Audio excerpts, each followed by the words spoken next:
Halo saudara, Anda menyaksikan Tribun News on Focus bersama saya, Agung Laksono. 26 Desember 2004 menjadi salah satu hari paling bersejarah bagi masyarakat Indonesia, di mana saat itu gelombang tsunami menerjang Aceh.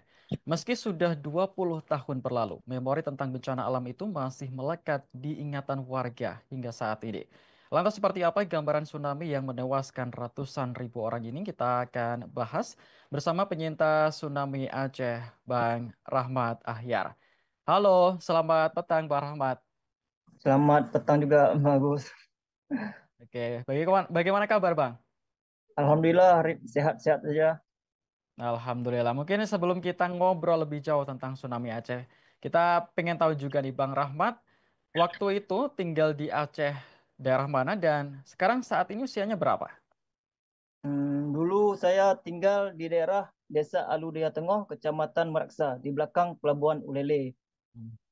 Dulu waktu kejadian tsunami, saya masih kelas 2 SMA. Sekarang umur berarti orang tua juga 38 apa? Oke. 38 ya Bang Rahmat. Meski sudah 20 tahun tepat hari ini Bang Rahmat ya, tsunami Aceh itu terjadi 26 Desember 2004. Sekarang sudah 20 tahun berlalu.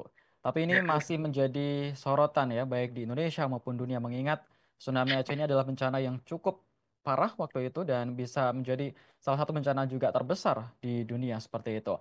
Lalu Bang Rahmat, Anda kan sebagai salah satu penyintas tsunami Aceh, mungkin bisa Anda gambarkan ingatan pertama Anda tentang detik-detik tsunami Aceh itu seperti apa? Apa yang Anda Oh, lakukan saat itu? merinding saya dengarnya nih. Ingat dulu merinding gitu ya. Hmm. Masya Allah, waktu kejadian saya waktu jam 8 pagi. Jadi waktu kejadian gempa tuh saya masih tertidur. Tiba-tiba goncangannya, eh, oh pertama goncang-goncang tergoncang sangat kuat. Habis itu saya loncat keluar dari jendela.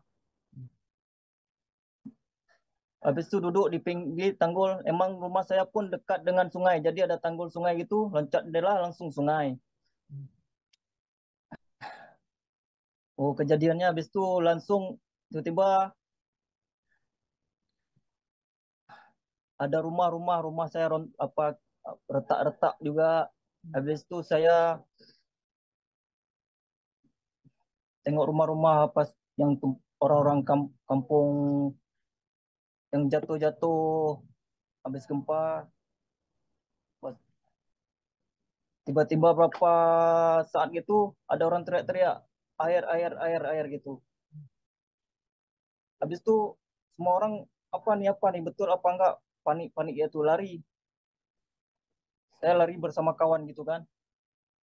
Eh, Gimana rasanya takut. Habis itu jumpa dengan ayah juga ada dekat, jumpa dekat juga. Habis itu ada ayah saya lari ke Menasah, dia azan, sedangkan saya lari terus sampai ke simpang jalan, ada simpang jalan yang kampung saya bilang itu, lalu dia tengok sampai di simpang itu langsung dihantam sama ombak. Masya Allah, ombak pertamanya, tuh ombak pertama masih nampak orang masih naik-naik airnya gitu kan, naik naik naik dia airnya. Habis itu gelombang kedua tuh saya langsung dalam air. Wah, habis itu saya pun dah dalam ombak-ombak tuh nggak tahu gimana selamat-selamat. Saya pikir pun dah ngucap la ilaha illallah. Saya pikir udah nggak ada lagi. Rupanya timbul juga di atas. Aduh, gimana bayangan, ah? Timbul ke atas, habis itu nampak orang dah hilang semua, orang-orang bangunan pun dah nampak dah hilang rata gitu. Habis itu saya pun berenang-berenang seperti apa jumpa apa lemari gitu. Saya pegang lemari, saya nampak apa ini mimpi sampai saya cubit pipi sendiri kayak mimpi apa. Masya Allah, gimana bilang ya. Sampai kapal terapung pun saya ada tengok waktu dia depan dibawa dari Ulele yang cerita kapal apung PLTD apung itu, sampai dibawa sama ayah pun ada nampak juga. Soal luar biasa kayak mana orang minta tolong sama kita di air laut, kita lagi pegang tolong tolong diminta sama kita, kita sendiri pun kayak mana dalam ombak kayak gitu. Habis itu datang ada ombak-ombak kecil dibawa kayu dan hantam kepala-kepala saya. Gimana rasanya pun Masya Allah, teringat sampai selamat dibawanya.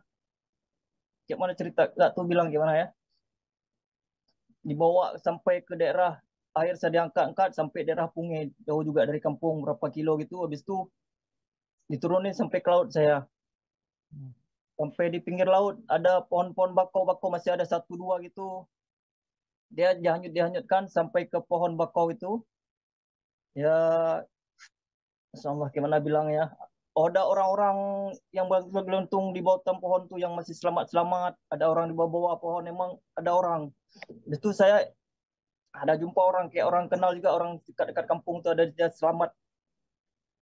Habis itu kita pakat-pakatkan depan pakau tuh emang laut, sampah-sampah di laut banyak tuh. Atas bekas-bekas gelombang tsunami yang udah surut-surut tuh. Jadi kami dua ajak pekat karena nampak bot-bot tengah laut yang orang nelayan pulang kan. Nah, pulang, jadi kita pulang dari sana, dari pohon itu berenang ke tengah laut lagi. Pakai, teringat saya entah kayu, entah apa drum gitu. Saya berenang sampai ke tengah laut, sampai ke jumpa bot. Masya Allah, sampai di bot tuh saya ada tengok naik ke bot. Habis itu gimana kita bilang kan? Waktu saya di Batang Bakau ini, mundur sedikit Batang Bakau sebelum berenang ke laut, mayat emang sudah di bawah tuh, nampak mayat terapung-terapung, air masih hitam. Gimana? Susah dibayangkan, kayak mana dibayangkan kan?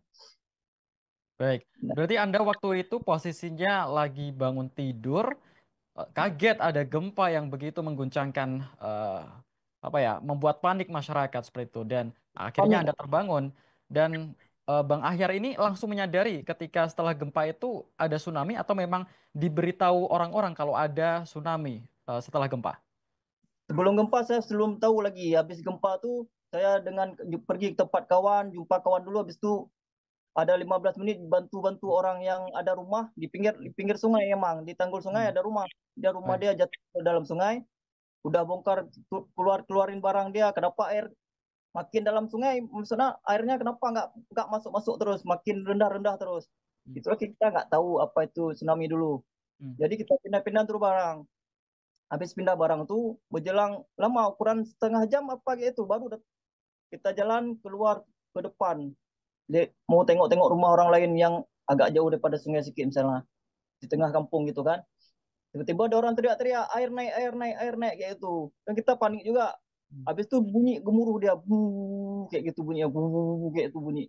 Kayak mana? Bunyi yang keras bunyinya, bu kayak itu. Jadi kan kita panik, habis itu larilah semua orang. Oke, jadi memang waktu itu Bang Rahmat sendiri dan masyarakat sekitar belum tahu ya kalau misal airnya surut seperti itu, kemudian ada gelombang tsunami, itu tanda-tanda terjadinya tsunami masih belum sadar waktu itu ya? Biar kita kan belum pengalaman. Iya, ya. Kalau sekarang udah apa penggempa dah lari terus. Iya, ya. Baik. Waktu melarikan diri dari kejaran ombak itu Bang Rahmat, apakah Anda masih memikirkan ayah, memikirkan keluarga, atau Anda langsung lari menyelamatkan diri sendiri, atau bagaimana situasi saat itu? Mas terpikir karena kita nggak nyangka kayak gitu airnya, jadi kita lari aja gitu kan, dipikir karena lari sama kawan berdua. Hmm.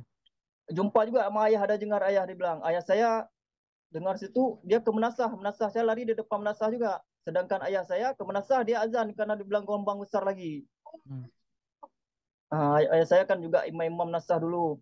Hmm. Jadi dia azan ke Menasah, Allahu Akbar itu. Kami kan lari terus karena saya Pak orang gabuk-gabuk lari kayak itu. Kita kan lari juga, jadi kan nggak tahu apa, walaupun bunyi bungu kayak itu kita lari aja terus pentingnya. Udah sampai simpang tuh saya tengok air bunyi tak naik atas pohon tuh, saya ada pohon emang dulu, pohon kedondong nggak salah. Saya naik atas pohon tuh, saya pikir kan ombak kan nggak besar kayak mana kita bilang ya kan. Ya Oke. gitu. Baik, berarti Anda berusaha menyelamatkan diri semaksimal mungkin, lari dan terus lari seperti orang-orang yang juga panik menyelamatkan diri. Lalu di titik mana Anda akhirnya selamat? Berkat apa? Akhirnya kalau mengingat video dan juga gambar yang beredar, ini kan gelombang tsunami-nya begitu besar, Bang Rahmat. Bahkan apapun diterjang sampai rusak. Ini kan Itu tentu tak bisa dibayangkan ya, bagaimana orang bisa selamat dari air sebesar itu. Jadi benda apa yang bikin Bang Rahmat selamat? sama dulu saya pun ada berenang pun ada sedikit, bisa berenang sedikit. Tapi yang selamat, saya nggak tahu kayak mana selamat itu. Waktu gelombang pertama, Masya Allah masih ramai orang. Gelombang pertama itu, Hmm. wah, gelombang pertama yang saya cerita tuh, wah masih masih ramai orang selamat tuh. Dan air naik-naik terus, udah ada yang gantung-gantung itu kok, orang naik-naik terus sampai berapa tinggi, sampai tinggi lantai kedua gitu, baru datang ombak lagi kedua kali, baru banyak orang hilang tuh yang gelombang kedua tuh. Itu bangunan rata, pohon-pohon yang saya naikin itu patah dia. Maka saya terminum juga air tsunami sedikit waktu bergerak. Pikir saya nggak ada lagi lah, ilah saya cap terus dalam hati. Pikir ini apa ini, memang nggak ada lagi nih. Rupanya mau cap itu udah nampak ke atas, nampak terang balik gitu. Karena kegelap kali airnya, hitam airnya emang, hitam kali airnya emang. Nggak sungguh banyak ke mana bilang. Saya udah ngucap la ilah, pikir dah nggak ada lagi. Rupanya terang balik. Habis itu selamat-selamat tuh jumpa lah saya agak berenang-berenang sedikit, jumpa kayak lemari. Saya bergantung Hmm. lemari. Itulah selamat sama, tak tahu kayak mana. Emang kadang dikasih umur panjang kadang. Gitulah. Baik, jadi apapun benda yang saya itu bisa diraih atau bisa dipakai untuk Betul apa ya betul. istilahnya menyelamatkan diri. Anda tadi bilang lemari juga bisa dipakai untuk eh, ini ya Bang, berpijak seperti itu ya dari gempuran air seperti itu. Cepat. Hmm. Oke. Eh, Anda kan menyelamatkan diri dengan sekuat tenaga seperti itu. Dibantu Anda juga bisa sedikit berenang pada waktu itu. Lalu bagaimana dengan ayah dan juga keluarga Anda saat Saya saat gelombang itu? 8, 8, 9, Hmm. 9. Jadi yang kejadian adik saya perempuan ada di daerah Lampalo, Kecamatan Lumbata, sedangkan abang saya dua sana. Waktu gempa itu kejadian, mamak saya, habis itu adik dua dengan abang satu masih tinggal di rumah. Hmm. Ayah gitu juga, ibu ayah, ada abang empat lagi, adik perempuan, mak abang bertiga. Dia karena gempa mau jemput adik dari Lampalung bawa pulang ke rumah. Jadi waktu dia mau balik lagi, abang mau balik ke sini, depan Masjid Raya, belum sampai Masjid Raya, air orang lari semua. Jadi kami yang berenam kena. Jadi ayah sama adik dua saya hilang. Mama selamat dalam gelombang tsunami juga, dibawa ke laut juga. Jumpa saya di bot di dalam laut sana.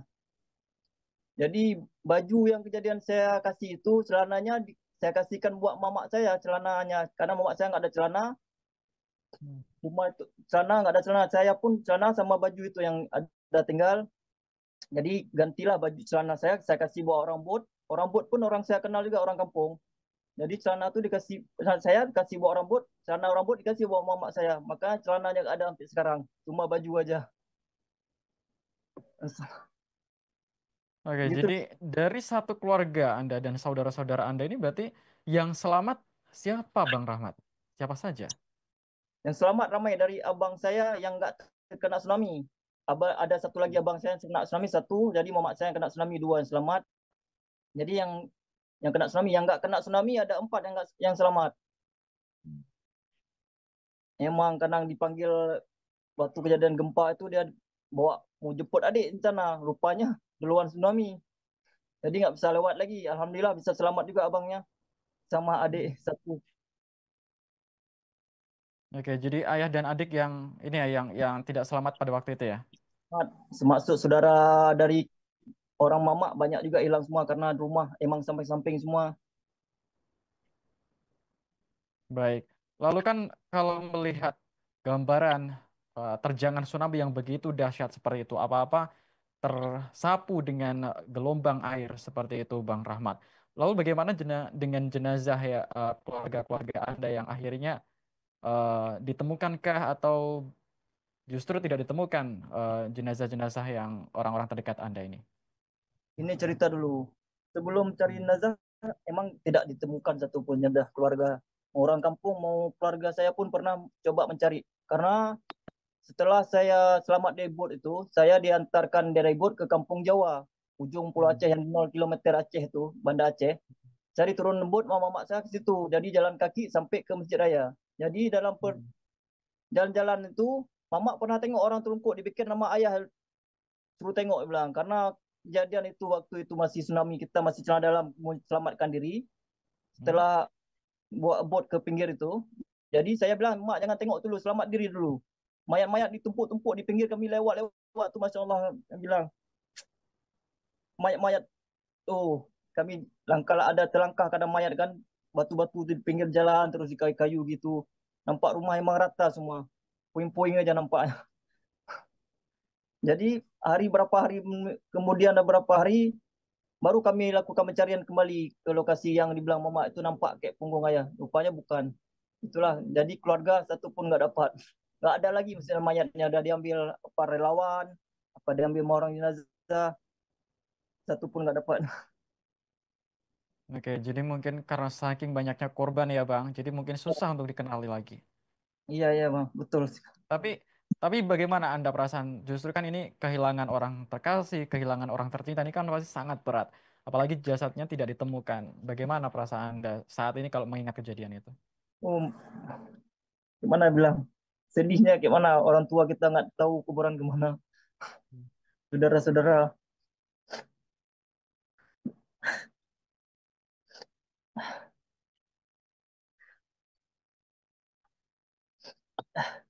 nggak tahu bilang Baik, gimana bang.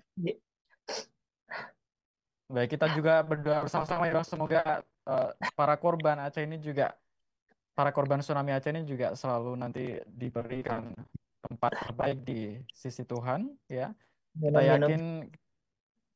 juga ini para korban eh ya namanya musibah ya Bang. Jadi kita yakin semoga saja ini semua para korban juga diberikan tempat yang terbaik di sisi Tuhan. Kita yakin itu. Amin, amin. Itulah saya. Kok dibayangkan gimana sedih jadi saya teringat. Baik. Jadi Anda sudah berusaha bersama Ibu untuk mencari jenazah orang-orang terdekat Anda, tapi akhirnya tidak menemukan. Dan Tidak setelah mencari. tsunami itu surut, seperti apa kondisi Aceh saat itu, Pak Rahmat? Apa yang Anda lakukan setelah air perlahan mulai surut? Setelah surut tuh saya emang ke rumah saudara, emang dekat yang saya bilang tuh tempat abang yang pergi tuh. Habis itu berapa hari di situ itulah saya mau tengok mayat. Dia bilang tuh emang rata semua mayat-mayat masih belempangan. Saya lempar-lempar udah kembung-kembung itu kayak mana tengok eh, ke daerah Penayung gitu. Emang kembung-kembung mayatnya mau meledak. Susah dibayangkan kayak mana bang. Lalu bagaimana petugas saat itu mengevakuasi? Ini kan karena saking banyaknya korban. Apakah di kita kan yang ada di bayangan kita yang bukan orang Aceh ini kan Iya pasti ya. di sana kan banyak sekali kayu-kayu, bangunan-bangunan yang akhirnya berserakan. Sementara kan korban mungkin bisa saja tertidih di dalamnya. Bagaimana cara petugas ini mengevakuasi para korban ini dengan material yang begitu banyaknya, Bang Rahmat? Menurut saya kayak mana dibilang ya. Waktu hari pertama tuh paling yang bisa-bisa yang enak-enak dievakuasi, yang bisa dievakuasi bisa masuk mobil kadang diselamatkan dulu Hmm. atau dengan bot-bot bantuan kadang kita nggak tahu juga gimana caranya. Tapi saya pergi hari yang mau hari ketiga entah saya mau tengok ayah saya emang jenazah yang di belah ibu saya ayah saya itu emang nggak nampak lagi apa diambil pakai bot. Tapi untuk mobil jalur akses emang nggak bisa masuk situ jauh karena daerah kampung Jawa ke sini masalah ke dilewat Kedah dia pelanggan sini lagi kan dulu kan Hmm. tumpukan kayu semua jauh. Itulah Hmm. gimana caranya selamat saya kurang tahu juga gimana itu. Kalau yang di pinggir waktu saya Oke. pergi itu di jembatan daerah Penayung itu masih ada juga daerah jembatan Penayung mayat masih ada di jalan itu memang ditutup-tutup ada yang udah kembung yang saya bilang itu tapi kayak mana selamatnya saya kurang tahu juga gimana caranya. Oke. Jadi begitu apa ya? Begitu luar biasa bencana yang terjadi saat itu sehingga apa yang terjadi, petugas pun juga bersikeras mengevakuasi para korban. Lalu kalau dari Bang Rahmat sendiri kan ini sudah berusaha mencari jenazah keluarga dan Warga akhirnya Anda mengatakan tidak ketemu hingga saat ini dan tidak tahu jasadnya kemana seperti itu. Lalu kalau bagi Bang Rahmat dan keluarga, butuh waktu berapa lama untuk mengikhlaskan kalau keluarga ini, oke lah, mungkin saya ikhlas kalau beliau ini diambil, tapi dan jasadnya sampai sekarang tidak ditemukan. Saya yakin ya ini berat, tapi butuh berapa lama Anda mengikhlaskan hal itu?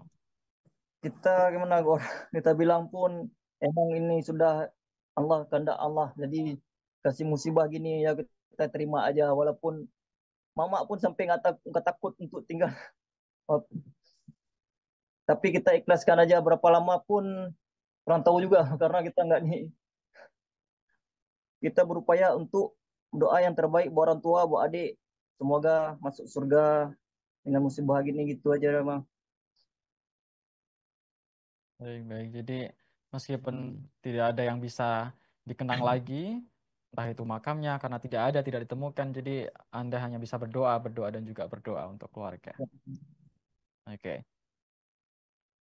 Lalu Bang Rahmat, ini kan sejak tsunami menerjang Aceh ini kan banyak sekali perubahan-perubahan yang terjadi di Aceh. Bagaimana menurut Bang Rahmat, apakah perkembangan Aceh yang saat ini itu sudah sesuai harapan baik dari segi fisik maupun sosialnya? Seperti apa Aceh sekarang setelah 20 tahun tsunami? Kalau sudah 20 tahun tsunami ini, alhamdulillah pembangunan emang udah pesat, kemajuan pun udah pesat juga, alhamdulillah. Daripada dulu kan perkembangannya masih kurang kita bilang ya kan. Beda Hmm. dengan sekarang, alhamdulillah sudah agak lumayan juga. Itulah ya bang, Oke, jadi ya dulunya yang porak-poranda sekarang sudah lebih tertata lagi ya Bang Rahmat ya. lagi lebih rapi. Oke. Lalu di peringatan 20 tahun tsunami Aceh ini, apa yang ingin Pak Rahmat sampaikan kepada generasi muda yang mungkin tidak memahami peristiwa ini secara langsung? Ada nggak pesan yang pengen disampaikan? Pesannya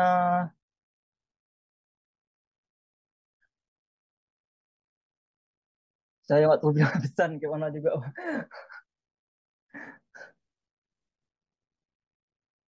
Mungkin belajar dari apa yang Anda alami seperti itu Bang. Tadi kan Anda juga tidak menyangka bisa diberi umur panjang hingga saat ini dengan bencana sebesar itu ya Bang Rahmat ya. Iya iya bang, betul. Jadi buat yang penting jaga diri sendiri aja, lihat situasi. Kalau lagi-lagi apa ada gempa, ada bencana gitu, buat tinggal tengok situasi, jangan dekat-dekat laut. Nah gitu aja bang, palingnya. Karena kita belajar dari pengalaman dulu, buat anak-anak muda, ya gitu bang. Oke. Meskipun sudah 10 tahun, 20 tahun ini kan masih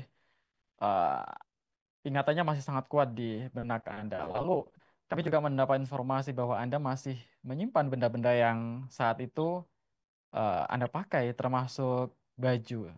Itulah saya Bagi simpan dulu. Anda, ya bagi Anda apa makna dari baju yang Anda simpan ini?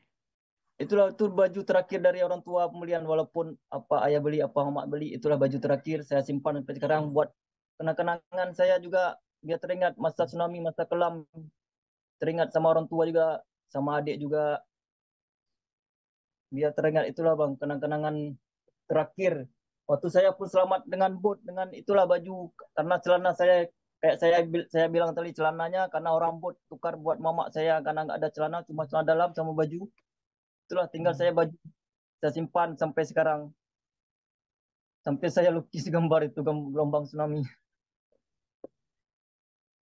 Oke, jadi satu benda yang bagi Anda sangat berarti hingga sekarang mengingatkan Anda tentang betapa dahsyatnya Dan tsunami Aceh yang saat itu terjadi, Bang Rahmat ya.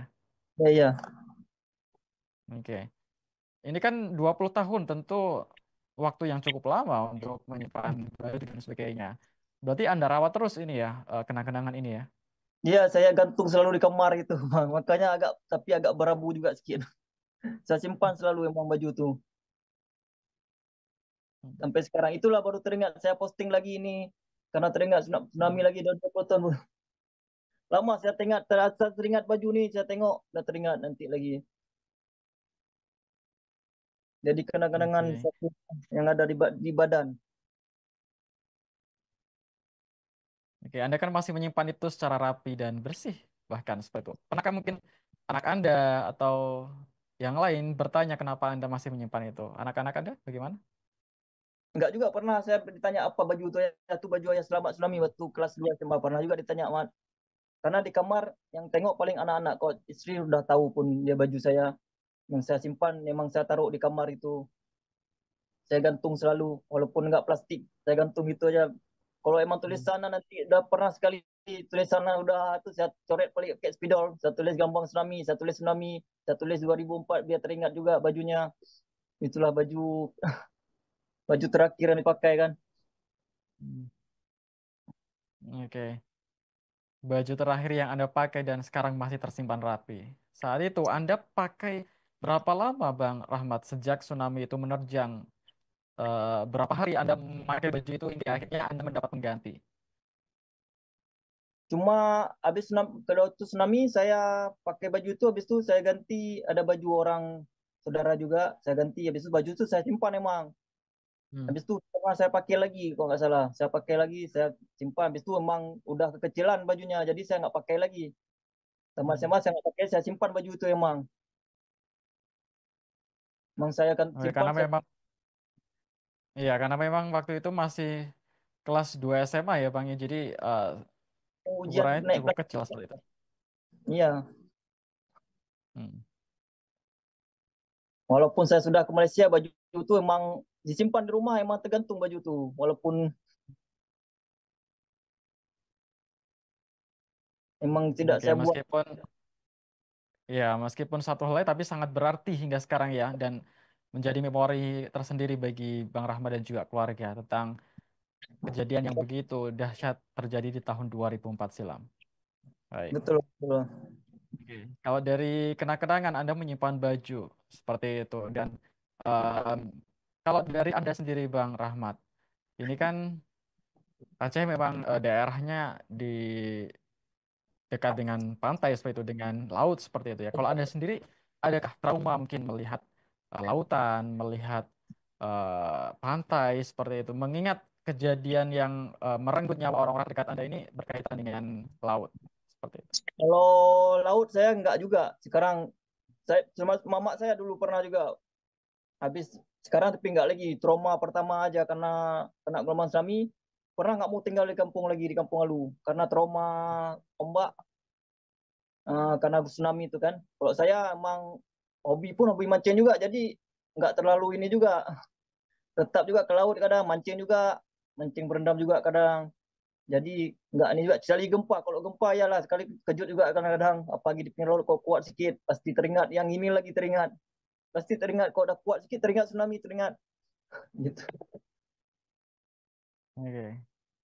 Ya, jadi kalau memang trauma itu memang sangat susah untuk dihilangkan ya Bang, apalagi dengan bencana sedahsyat itu di tahun 2004. Hmm. Oke. Kalau hari ini kan 20 tahun, tepat ya Bang, 26 Desember 2004, sekarang 26 Desember 2024. Artinya ini sudah tepat 20 tahun bencana tsunami Aceh ini melanda. Kalau di sana Bang, adakah mungkin acara khusus atau peringatan yang dilakukan oleh warga? Atau Anda sendiri melakukan apa hari ini di peringatan 20 tahun tsunami Aceh? Biasa tiap tahun ada keluarga kadang tapi di kampung yang saya tinggal dulu di Alu tetap biasa ada kenduri buat memperingati Hmm. tsunami karena doa bersama di daerah kami kan di Alu karena saya Hmm. nggak pindah juga. Habis itu dalam pulau ada doa bersama juga kenduri juga gitu. Masuk rumah saya sendiri saya ada buat masak-masak squid gitu bagi anak yatim buat doa buat orang tua juga. Masak makan saya tadi siang masak-masak sikit buat bungkus-bungkus buat anak yatim. Makan-makan keluarga gitu ngumpul biar teringat tsunami, teringat sama ayah juga lagi adik lagi gitu Bang. Ya, itu adalah salah satu cara untuk mengenang orang-orang terdekat yang hilang pada waktu tsunami menerjang ya Bang Rahmat ya. Betul Bang. Dan tentunya juga bukan hanya sekedar sedekah bagi-bagi makanan, tapi juga ini ada doa di dalamnya yang tersirat agar keluarga-keluarga terdekat dan orang-orang yang menjadi korban tsunami ini juga diterima di sisi Allah Subhanahu wa taala. Amin. Betul Bang. Baik. Jadi Anda menilai bencana yang luar biasa ini adalah sebuah memori penting bagi Anda. Bahkan baju yang terakhir kali Bang Rahmat pakai pun sekarang masih ada seperti itu. Kalau eh, melihat sekarang kondisi Aceh yang sekarang sudah berbenah menjadi lebih baik, apa harapan Anda ke depan untuk kehidupan Anda, orang-orang terdekat Anda, dan juga untuk Aceh, apa yang Anda harapkan ke depan? Semoga kita ya berharap aja semoga lancar rezekinya, sehat, dikasih sehat badan, buat orang keluarga juga dikasih nih sehat, selamat iman. Itu Bang, buat Aceh semoga semakin berkembang, maju dan gitulah ya Bang. Baik, dan Semoga yang paling lagi-lagi. penting semoga saja Aceh juga dihindarkan dari segala mara bahaya dan juga bencana ya, Bang Ya, Rahmat ya. ya betul-betul Bang. Amin, amin ya rabbal alamin. Kita juga berdoa bersama semoga para korban dari tsunami Aceh ini juga ditempatkan di sisi terbaik Tuhan, dan juga para korban selamat termasuk Bang Rahmat, keluarga dan warga Aceh lainnya senantiasa diberikan kekuatan dan untuk menjalani kehidupan selanjutnya. Saya yakin bencana yang terjadi 20 tahun silam ini akan menjadi pelajaran penting dan juga akan membuat warga Aceh semakin bangkit dan semakin kuat. Saya Agung Laksono dan mewakili kerabat kerja yang bertugas pamit undur diri. Terima kasih dan sampai jumpa. Download Tribun X sekarang, menghadirkan lokal menjadi Indonesia.